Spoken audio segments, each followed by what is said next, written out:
Hi guys! Magandang gabi! Welcome back po dito sa Gandara sa your channel for showbiz update. Andito na naman nga po akong muli nagbabalik.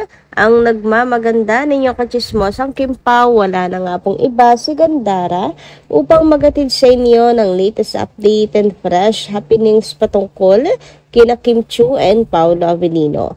And para sa gabing ito, so ayan, layag na naman mga Kim Pao fans. Layag na naman ang atin pong pangbato, sila Kim and Paolo. Grabe naman nga yun. And pag-usapan natin kailan kaya sila babalik po sa kanilang taping sa Cebu.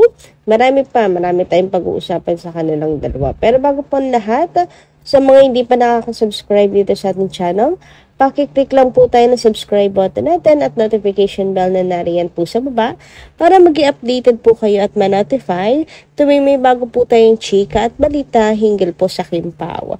Basta po mga balita na may kinalaman, kina Kim Chiu and Paolo Avellino, sagot na natin yan.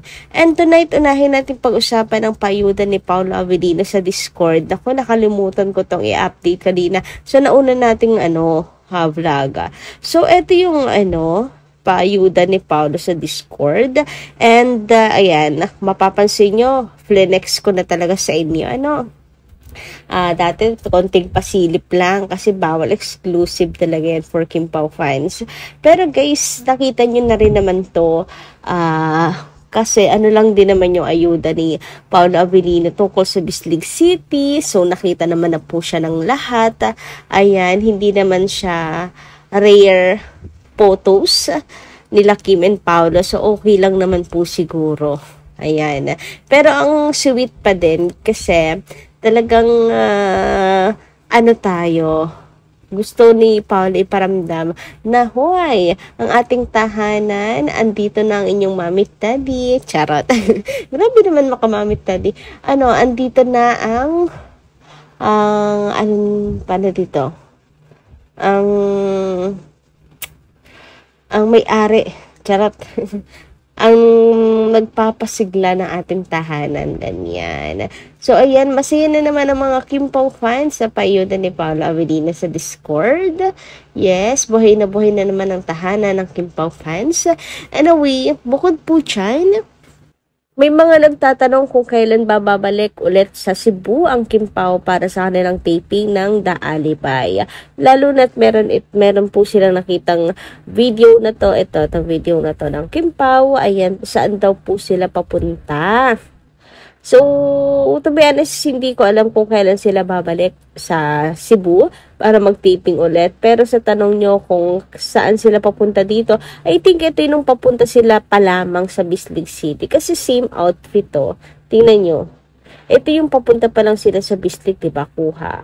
Same outfit. And yung maleta, guys, yung maleta, same lang din. So, I think eto yun. Yung papunta pa lang po sila dito sa sa Bislig. Late upload lang siguro yung video, guys. So, hindi siya yung tulad ng iniisip ng iba na pabalik po sila ulit ng Cebu. So, katanungan pa din, kailan kaya sila babalik ng Cebu? Kailan kaya ulit ang taping nilang dalawa?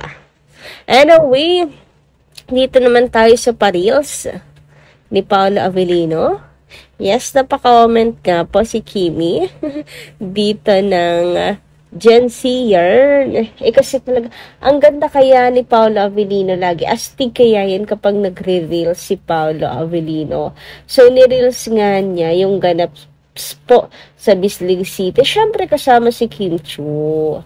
Kasama po, highlighted po yan. Ang mga Kim Pao fans, pinakita niya ang daming tao, yung mga supporters, and eto, yung isa sa pinaka talagang kinuha ng mga fans. Etong nakasulat dito. Hindi ko rin alam yung meaning nito, pero alam niyo ba, pinagkakaguluhan niya ng mga fans ngayon. Pakasli na si Kim Chiu.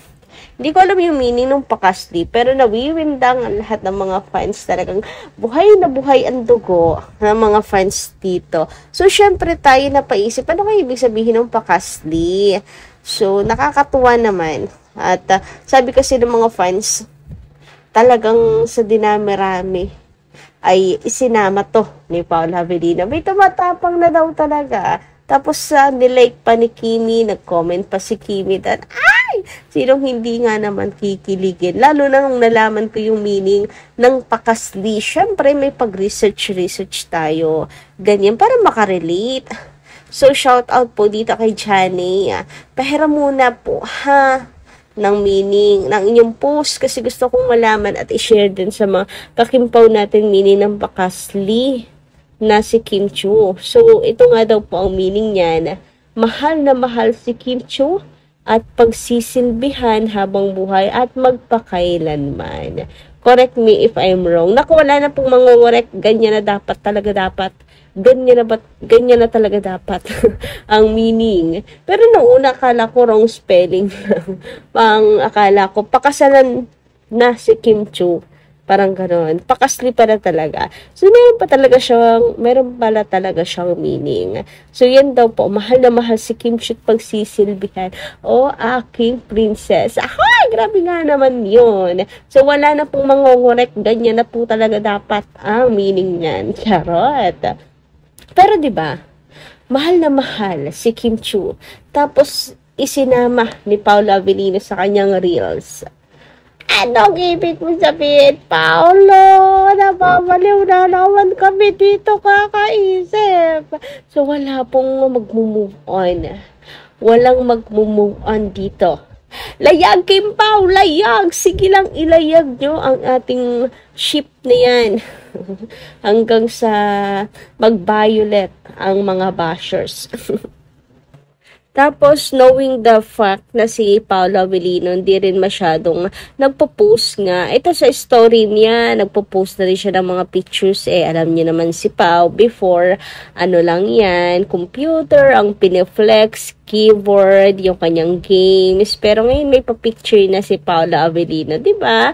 Ang laki rin ng mga changes ni Paolo Avellino. Huy, sana laging ganyan, papi. Tapos mukha ni Kimi, yung aming makikita lagi. Huy, baka naman pati wallpaper mo, i-share mo naman sa amin.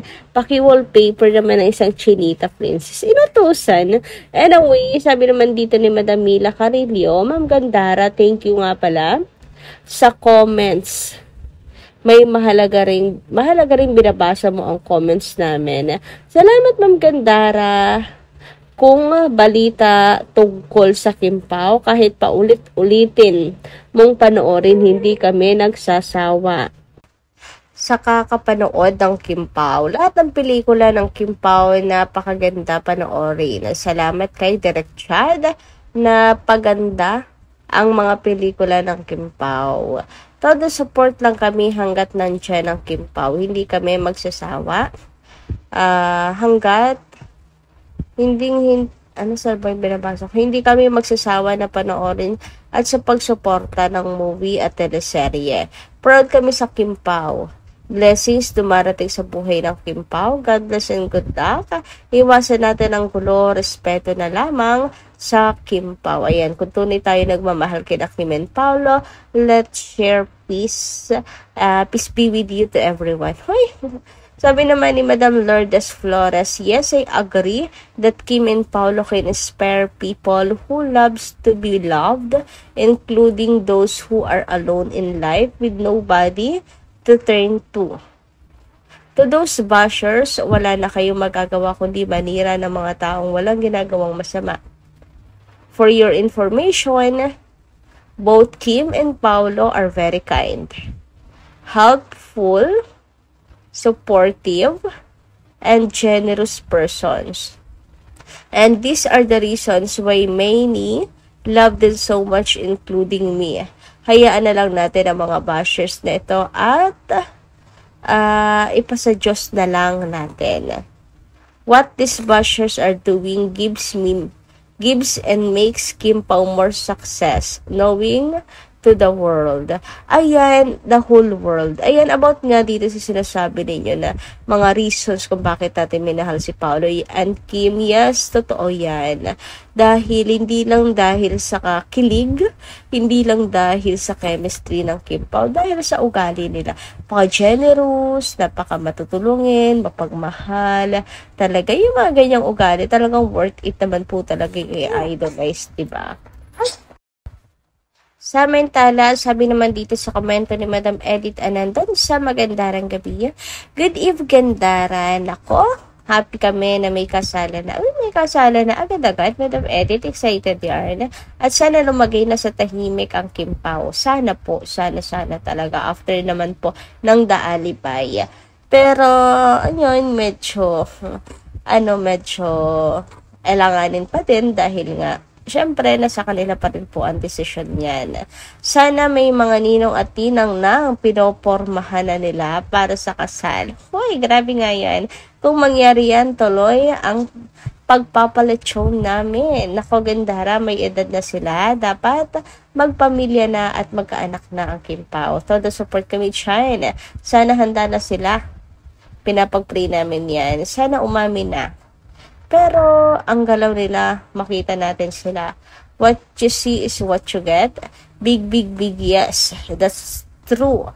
Destiny and the Lord will be with them perfect time. We love Kim Pao. So, sa ngayon, busy kasi ang Kim Pao, no? Yung pag-meeting sa mga ninong. Ayan, maraming pa naiisip yung mga fans. Pero, syempre, rin po natin yung desisyon ng dalawa. Anyway, hanggang dito lang muna nating update. Maraming salamat po sa inyong pakikinig. Kita-kits po tayo sa mga susunod pa nating chika. Marami pong salamat.